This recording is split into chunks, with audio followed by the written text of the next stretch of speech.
Yun mga par, isang mapagpalang araw po sa ating lahat. So nagsimula na mga idol yung ating isame dito sa ating dito sa kitchen area ano po. So silipin natin. Ayan.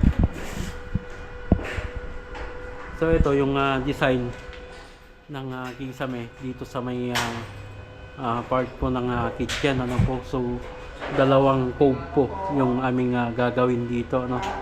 So ito yung nasa ilalim ay fiber cement board yung gagamitin, and then yung pangalawang cove packet ay PVC panel yung aming ginamit ano po. Yan mga par, so nasa taas tayo ano po. So eto mga idol ay fiber cement board yung aming gagamitin o yung hardiplex ano po. So ang drop po namin dito ay 15 cm. So puti po yung aming gagamitin dito sa part ng fiber cement board ano po. And then yung kasunod na cove mga idol ay ito, PVC panel na yung aming ginamit ano po. Yan, yung pawang namin dito ay 2 inches ano mga idol.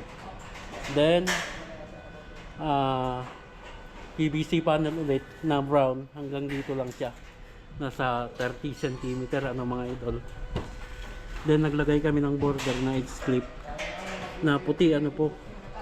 So yung kasunod ng puti, ang kasunod ng brown ay puti na ano mga idol. Yan yung magsisilbing high ceiling po namin ano. Yan. Yung ginawa namin dito, outer molding, ito. Saka dito sa taas niya mga idol ay J-molding, J-clip.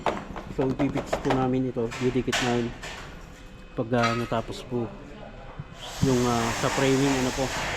So ongoing pa lang po kasi yung installation nito.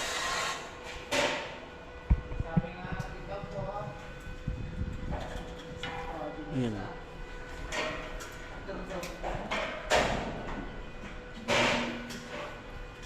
Yan. So yung mga nagpe-frame mga idol, nandun na sila sa tapat ng island.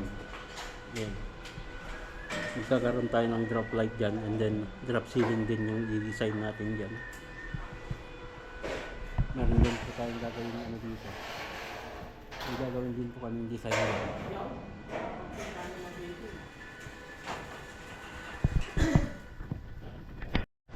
Yan, ganito siya dito sa baba ng mga idol.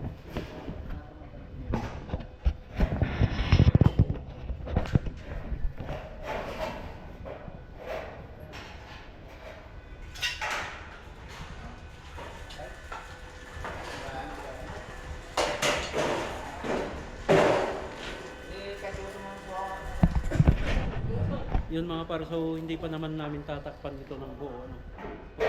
Wala pa yung sa roofing nito.